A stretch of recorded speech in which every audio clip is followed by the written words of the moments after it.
Hello दोस्तों, आज हम चर्चा करेंगे ब्रह्मांड उत्पत्ति के सर्वमान्य या सर्वाधिक मान्य सिद्धांत महाविस्फोट सिद्धांत, बिग बैंग एक्सप्लोजन थियरी पर। इस थियरी का प्रतिपादन लेमेंत्रे साहब ने किया है और जैसा कि हम पहले भी चर्चा कर चुके हैं पिछले पार्ट में कि यह परिकल्पना, बिग बैंग थियरी की परिकल्पना हब्बल के नियम पर आधारित है। किसके नियम पर? हब्बल्स लॉ पर आधारित है। थोड़ा सा चर्चा कर लेते हैं, हब्बल्स लॉ क्या है। हब्बल एक एस्ट्रोनॉमर थे और इन्होंने जब अंतरिक्ष को देखा तो पाया कि गैलेक्सीज एक दूसरे से दूर जा रही है। और इतना ही नहीं, जैसे जैसे वो दूर होती जा रही हैं उनका वेग भी बढ़ता चला जा रहा है। ये बात अब तक की सभी परिकल्पनाओं में एक्सेप्ट की गई कि ब्रह्मांड फैल रहा है, लगातार फैल रहा है। जब इस बात की जानकारी लेमेंत्रे साहब को हुई तो उन्होंने कहा कि हब्बल, ब्रह्मांड ये जो फैल रहा है कहाँ तक फैलेगा या क्या हो रहा है, कहाँ जाएगा, कितना बड़ा ब्रह्मांड है, ये तो मैं नहीं बता सकता, लेकिन इस नियम के आधार पर यह बताया जा सकता है कि ब्रह्मांड की उत्पत्ति कैसे हुई। इन्होंने कहा कि जैसा कि तुम कह रहे हो कि ब्रह्मांड निरंतर फैल रहा है, इसका मतलब कि ब्रह्मांड एक केंद्र बिंदु से एक्सपेंड कर रहा है, चारों तरफ, ऊपर नीचे अगल बगल एक केंद्र बिंदु है, इसी से ये चारों तरफ एक्सपेंड कर रहा है।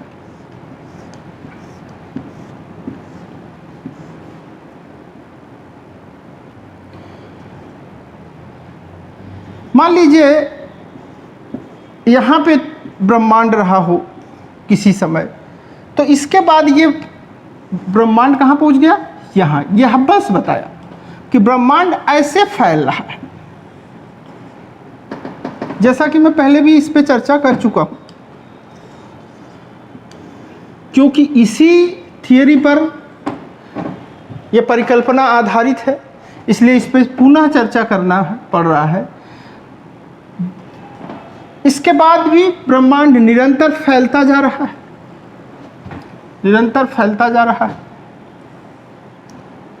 और ये भी वो कहा कि जैसे जैसे सेंटर से दूर जा रही हैं ये गैलेक्सीज, इनकी वेलोसिटी भी बढ़ती चली जा रही है, यानी इनका वेग भी बढ़ता चला जा रहा है। इसीलिए तो शायद कहा गया कि ब्रह्मांड अनंत है, अपरिमित है। ये गैलेक्सियां पहले यहां थी, फिर यहां चली गई, फिर यहां चली गई, ऐसे ही ये ब्रह्मांड फैलता चला जा रहा है। ये ब्रह्मांड एक्सपैंड होता चला जा रहा है। तो लेमेंत्रे साहब ने कहा कि ये तुम्हारी थियरी को, हब्बल्स लॉ को, हब्बल्स लॉ ये है, कहा कि अगर इसे रिवर्स कर दिया जाए, जहां तक भी ब्रह्मांड गया है, मान लीजिए ये ब्रह्मांड पूरा फैल चुका है यहां तक, तो ये कुछ समय पहले कहां रहा होगा? इससे छोटा रहा होगा, यहां पे रहा होगा। और कुछ साल पहले कहां रहा होगा? यहां रहा होगा।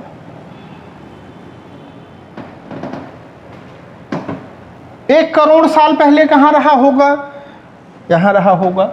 इस तरह करते करते करते करते जब उन्होंने कैलकुलेट किया इस वेलोसिटी के आधार पर, तो पाया कि 13.8 बिलियन ईयर्स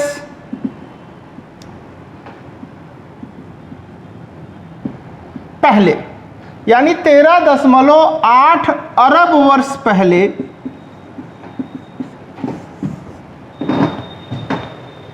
संपूर्ण ब्रह्मांड, कितना समय पहले? 13.8 अरब, ध्यान दीजिएगा, अरब वर्ष पहले, 13.8 बिलियन ईयर्स पहले समस्त ब्रह्मांड के समस्त पदार्थ एक बिंदु में रहे होंगे, यानी यहां सेंटर पे रहे होंगे। आप सोच रहे होंगे इतना बड़ा बड़ा सूर्य, तारा, गैलेक्सी सब एक बिंदु पे कैसे हो सकते हैं?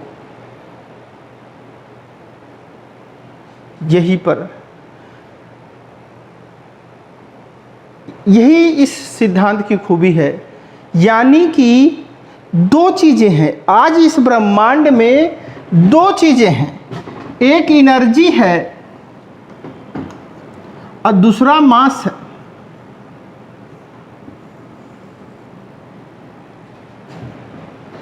ये कह रहे हैं कि समस्त मास और समस्त द्रव्यमान कहां था? एक बिंदु पर था। बिंदु क्या होता है? बिंदु विच हैव नो डायमेंशन, जिसमें न लंबाई हो, न चौड़ाई हो, न मोटाई हो, उसे हम बिंदु कहते हैं। मतलब हम ऐसे भी नहीं बना सकते, ऐसे भी नहीं बना सकते, इसमें भी कुछ लंबाई, चौड़ाई, मोटाई होगी। तो समस्त द्रव्यमान जितना कुछ भी आपको दिख रहा है सब किस में था? एक बिंदु में था। थोड़ा सा हम एक्सप्लेन करते हैं थियरी को रोक करके, क्योंकि आप ये सोच रहे होंगे कि बिंदु में कैसे हो सकता है। देखिए, एनर्जी तो का कोई आकार नहीं होता है तो वो बिंदु में हो सकती है, कोई आयतन नहीं होता है तो वो बिंदु में हो सकती है। तो उस एक एनर्जी से ही सुपर एनर्जी थी, वो कह सकते हैं ब्रह्म था, और उसी से इस सृष्टि की रचना हुई है। यही नागार्जुन का शून्यवाद भी तो कहता है कि शून्य से ही सब कुछ उत्पन्न हुआ है। एनर्जी क्या है? शून्य है, और शून्य से ही मास उत्पन्न हुआ, अनंत उत्पन्न हुआ है। यानी इंफिनिटी, अनंत की उत्पत्ति किससे हुई है? शून्य से हुई है। चलिए हम साइंटिफिक होते हैं। आप सोचेंगे कि इतना पदार्थ कैसे एक बिंदु में आ सकता है। चलिए हम आइंस्टीन की थियरी पे बात करते हैं। क्या आइंस्टीन ने जब E=mc² नहीं दिया था, आइंस्टीन थियरी ये है, तो क्या आपको पता था कि एक परमाणु जिसे आप देख भी नहीं सकते हैं, उसमें इतनी असीम ऊर्जा है कि इससे परमाणु बम बन जाए, एक नगर तहस नहस हो जाएगा? सिर्फ एक परमाणु में उतनी ऊर्जा है।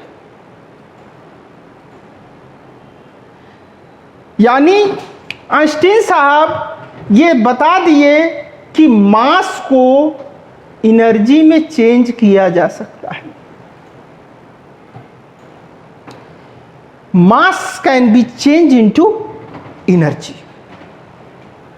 तो एनर्जी को भी मास में चेंज किया जा सकता है। फिलहाल ये बात अभी तक मानव को नहीं पता चली है। आइंस्टीन साहब ने यही बता दिया, यही क्या कम था, कि मास कैसे एनर्जी में चेंज होता है, और उसके लिए भी उन्होंने खूब रोया। उन्हें क्या पता था कि यह बताने से आप परमाणु बम बना डालेंगे। यानी मानव को अब पता हो चुका है कि मास एनर्जी में कैसे चेंज हो सकता है, लेकिन मानव को अभी तक यह नहीं पता है कि एनर्जी कैसे मास में चेंज हो जाती है। प्रयास कर रहा है मानव, लार्ज हेड्रल मशीन में यही किया जा रहा है, प्रोटॉन्स को एक्सीलरेट किया जा रहा है लाइट की स्पीड से, और फिर उनको कोलाइड किया जाएगा, उनकी टक्कर कराई जाएगी।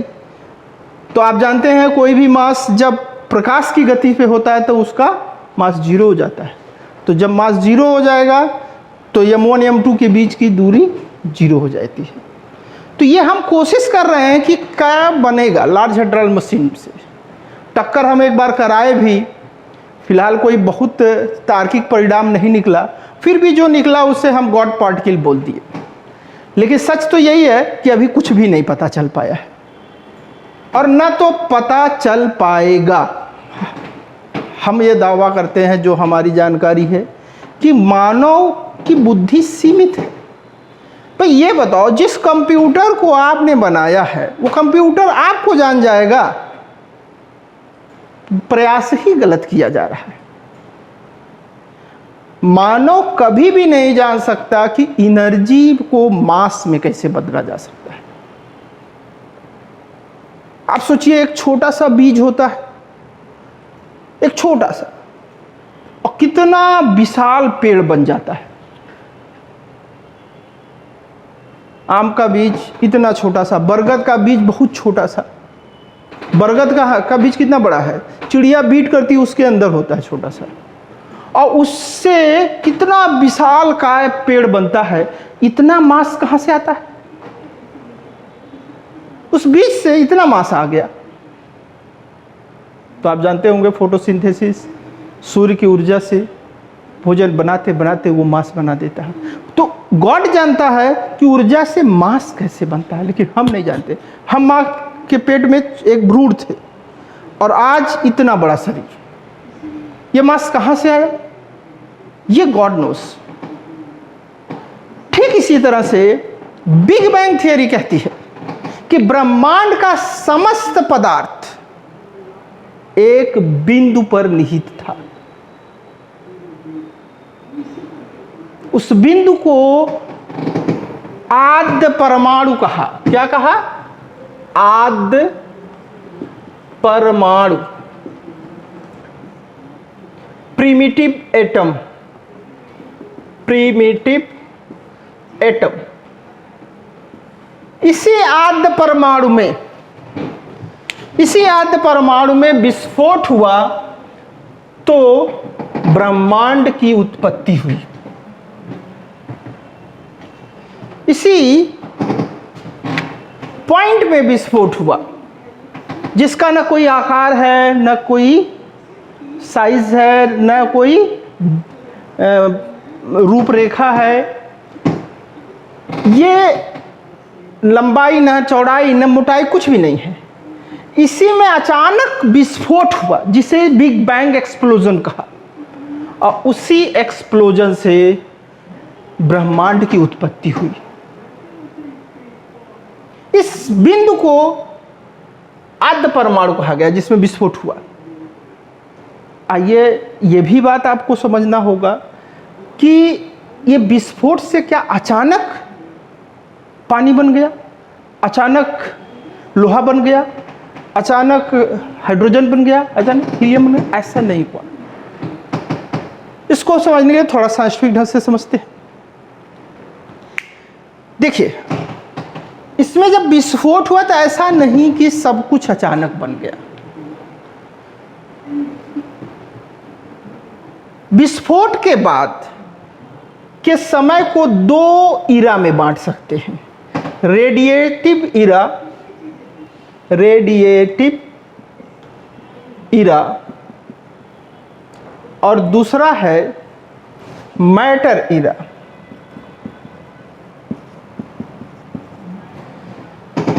रेडिएटिव इरा पहले आया, देन आफ्टर मैटर इरा आया। यानी सबसे पहले ऊर्जा ही एक नया रूप ली, ऊर्जा में के ही उत्पन्न हुई।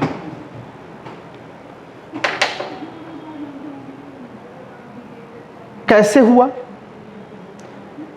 देखिए, थोड़ा सा हम चर्चा करते हैं। कोई भी पदार्थ है, कोई भी सबस्टेंस है, वो क्या है? यौगिकों का समूह है। यानी यौगिकों से बना है, कंपाउंड से बना है। कोई यौगिक में किससे बना है?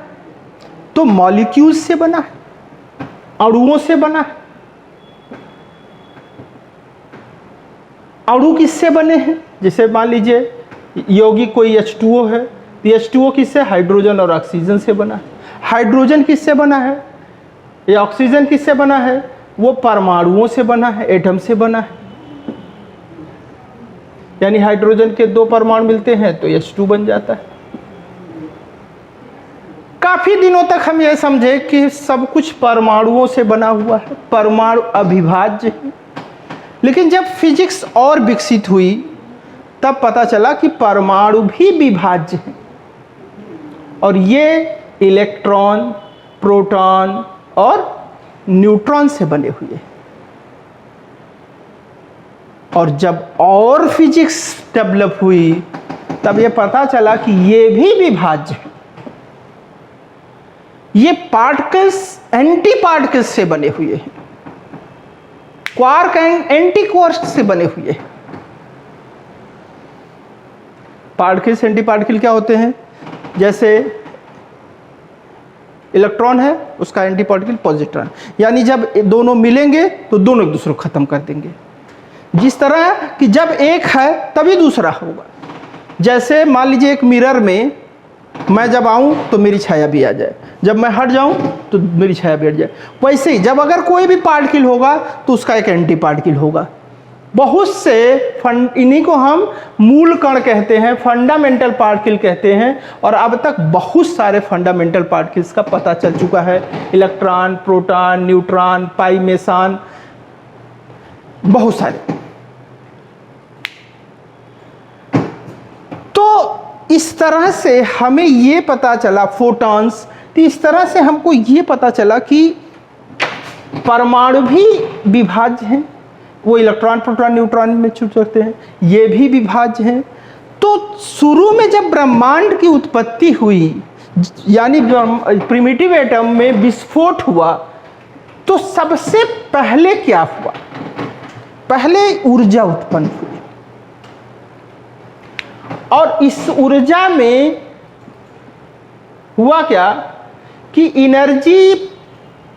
एनर्जी जो है पावर में बदली। एनर्जी पावर में बदली। कोई भी एनर्जी होती है उसी से पावर मिलती है, फोर्स में बदली। बहुत सारी फोर्स हैं इस ब्रह्मांड में, जैसे ग्रेविटेशनल फोर्स, ग्रेविटी। दूसरा इलेक्ट्रोमैग्नेटिक फोर्स।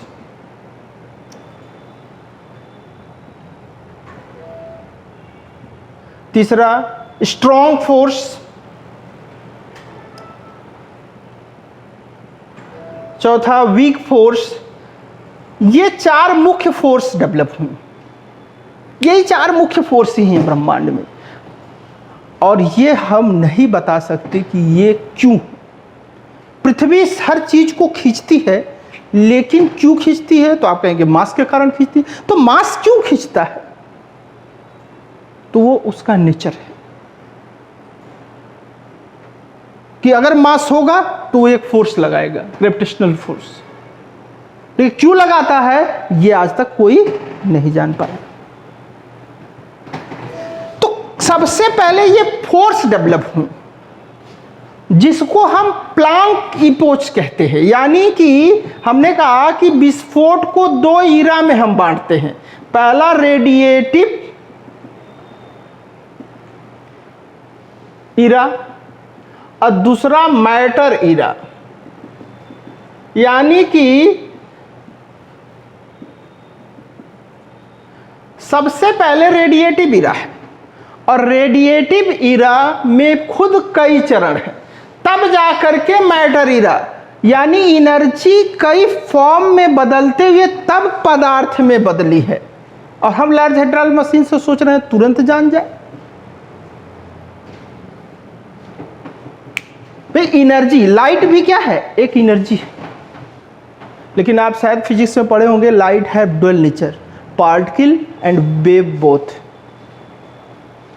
जब हम उसको एनर्जी फॉर्म में कहते हैं तब हम उसको बंडल ऑफ फोटॉन्स बोलते हैं। लेकिन जब हम उसको एनर्जी फॉर्म में बोलते हैं, सॉरी, जब हम लाइट को मैटर फॉर्म में सोचते हैं तब वो बंडल ऑफ फोटॉन्स है। लेकिन जब हम उसको एनर्जी फॉर्म में सोचते हैं तब वो इलेक्ट्रोमैग्नेटिक वेव है। तो सबसे जब वो लाइट ड्वेल नेचर जो है ये खुद अपने आप में एक रहस्य है।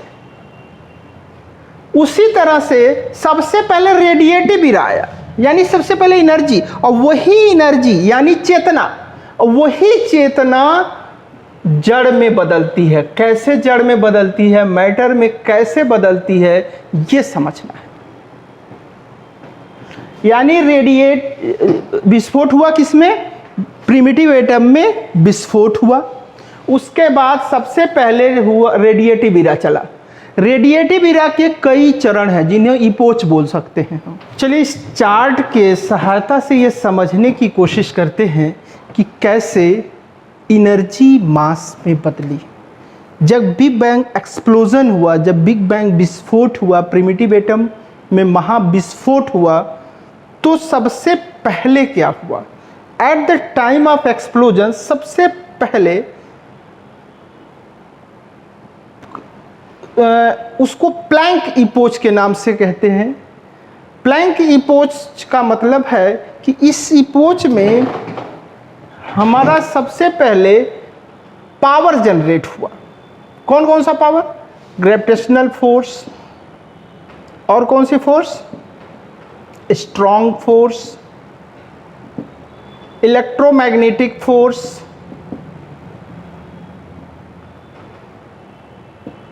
Magnetic force and weak force. ये चार फोर्स डेवलप हुई। क्योंकि एनर्जी सबसे पहले क्या की? फोर्स उत्पन्न की, बल उत्पन्न की, तभी तो कुछ कार्य होगा। बिना बल के कोई कार्य हो ही नहीं सकता है, और बिना एनर्जी के कोई बल उत्पन्न नहीं हो सकता। तो एनर्जी सबसे पहले फोर्स बनाई। इस फोर्स से तब जा करके पदार्थ की उत्पत्ति हुई। कैसे हुई? तो सबसे पहले कुछ ऐसे पदार्थ की उत्पत्ति हुई जिसे हम डार्क मैटर कहते हैं। इसको हम क्या कहते हैं? Dark matter. इस पे हम चर्चा करेंगे आगे कि डार्क मैटर और डार्क एनर्जी क्या है। ऐसे पदार्थ हैं जो हमको दिखाई नहीं देते हैं, इस ब्रह्मांड में हैं, उनका द्रव्यमान भी बहुत अधिक है, उनका घनत्व भी बहुत अधिक है, लेकिन ये हमको दिखाई नहीं देते। इस इपोच को इन्फ्लेशनरी इपोच कहते हैं। ये समय जब विस्फोट हो गया उसके तुरंत बाद, यानी विद इन सेकेंड के अंदर ही, यानी 10⁻⁻43 सेकेंड में ही इन्फ्लेशनरी इपोच आ गया। और उस समय टेम्परेचर कितना था? 10⁻33 डिग्री केल्विन। अब विस्फोट के समय क्या टेम्परेचर था? 10⁻40 डिग्री केल्विन। जब ये इन्फ्लेशनरी इपोच यानी डार्क मैटर की उत्पत्ति हुई, यानी इससे पहले डार्क मैटर बना, फिर क्वार्क इपोच आया, वो भी सेकंड के अंदर ही, 10⁻⁻36 सेकंड के अंदर ही। और उस समय टेम्परेचर फिर हो गया ठंडा होकर के 10⁻20 डिग्री केल्विन।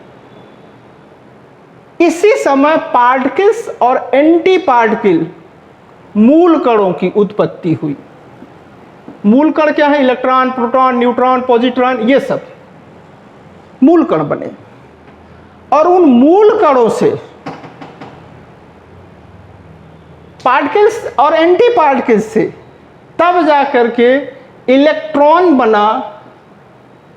नहीं, इलेक्ट्रॉन तो इसी में बन चुका था, प्रोटॉन और न्यूट्रॉन बना। इन मूल कणों से क्या बना? प्रोटॉन और न्यूट्रॉन बना। और इसीलिए इसको हेड्रॉन एपोच, इसी के नाम पर लार्ज हेड्रॉन मशीन, उसमें भी प्रोटॉन को ही लड़ाया जा रहा है।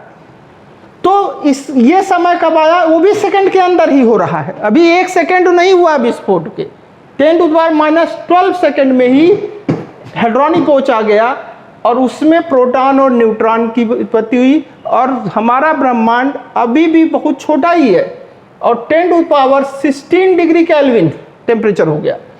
उसके बाद लेप्टॉन पोच आता है, ये 1 सेकंड के बाद की बात है, टेम्परेचर 10⁻12 डिग्री केल्विन हो जाता है।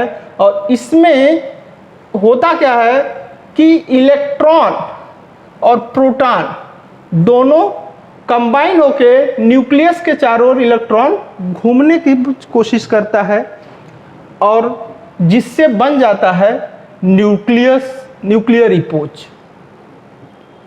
यानी प्रोटॉन और न्यूट्रॉन जब बन गए तो इलेक्ट्रॉन और प्रोटॉन के जुड़ने की जो प्रोसेस है वो लेप्टॉन इपोच है। लेकिन इससे जो न्यूक्लियस डेवलप होता है वो 100 सेकेंड में होता है।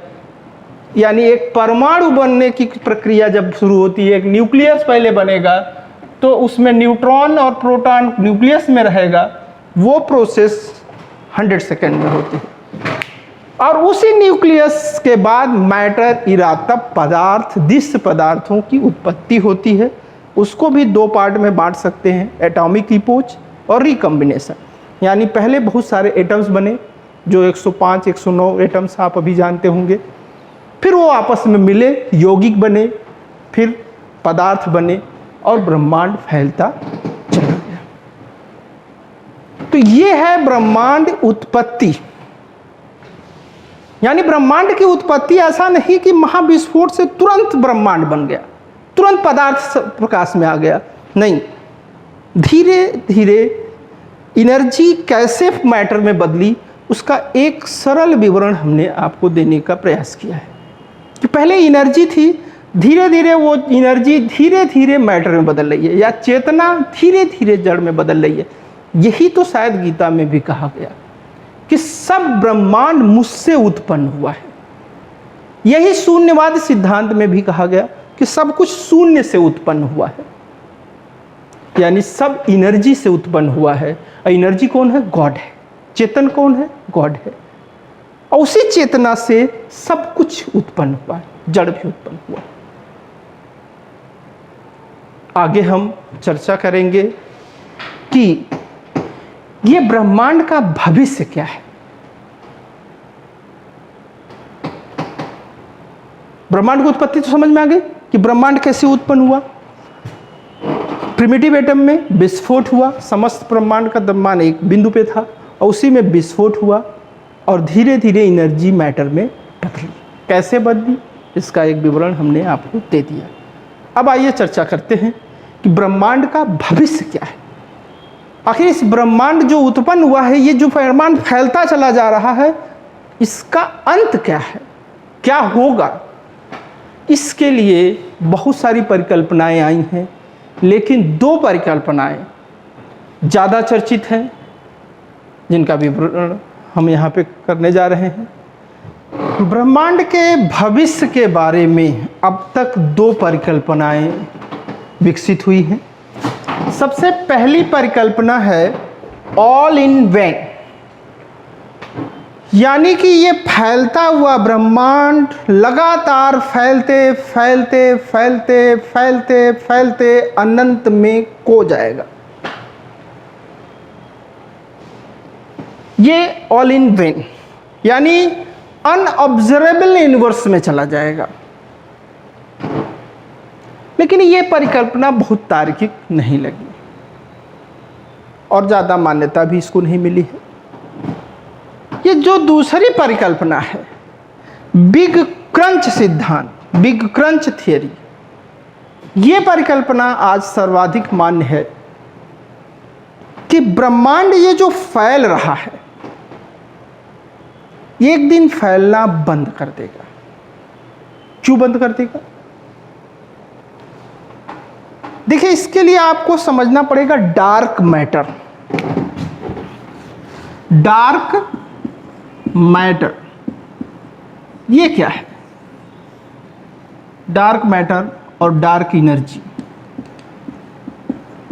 अभी आप डार्क मैटर समझिए। अभी तक आप पदार्थ किसे समझते थे? पदार्थ इसे समझते हैं जिसे आप देख सकते हैं, जिसे छू सकते हैं, जो स्थान घेरता है, जिसमें भार है, उसे आप पदार्थ कहते हैं। यही पदार्थ की परिभाषा भी कि जो स्थान घेरता हो और जिसमें द्रव्यमान हो और जिसे हम महसूस कर सकें, वो पदार्थ है। पदार्थ की इस परिभाषा पर यह भी खरा उतरता है। जब इस डार्क मैटर की खोज हुई तो यह पता चला कि इस ब्रह्मांड में जो पदार्थ दिख रहे हैं, जैसे ये बॉल दिख रहा है, मैं दिख रहा हूं, तारे दिख रहे हैं, ग्रह दिख रहे हैं, नक्षत्र दिख रहे हैं, ये पदार्थ सिर्फ 4% है। 96% ऐसे पदार्थ हैं जो दिख नहीं रहे लेकिन हैं। आप कहेंगे जब दिख ही नहीं रहे हैं तो कैसे पता कि हैं?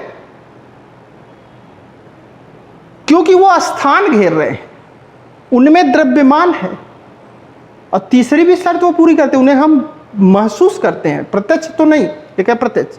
जब हम गामा रेज को अंतरिक्ष में भेजते हैं तो वो डिफ्लेक्ट होती है अपने पास से, तब हमको पता चला कि कुछ तो है, और कुछ वो कम नहीं है, बहुत ज़्यादा, क्योंकि वो बहुत ज़्यादा डिफ्लेक्शन लेती है। तब हमें लगा कि इस और भी रिसर्चेज हुई, तब डार्क एनर्जी, डार्क मैटर पता चला, और ये पता चला कि सब ब्रह्मांड के समस्त द्रव्यमान का 96% भाग डार्क मैटर है, और सिर्फ 4% ही जो हमको दिख रहे हैं वो पदार्थ है। यही डार्क मैटर इस फैलते हुए ब्रह्मांड को फैलने से एक दिन रोक देता है, और जब रोक देगा तो उसमें श्रिंकिंग प्रारंभ हो जाएगी, और श्रिंक करते करते सरते करते करते करते करते पूरा ब्रह्मांड एक बिंदु में निहित हो जाएगा, यानी जहां से उत्पन्न हुआ था वहीं पहुंच जाएगा।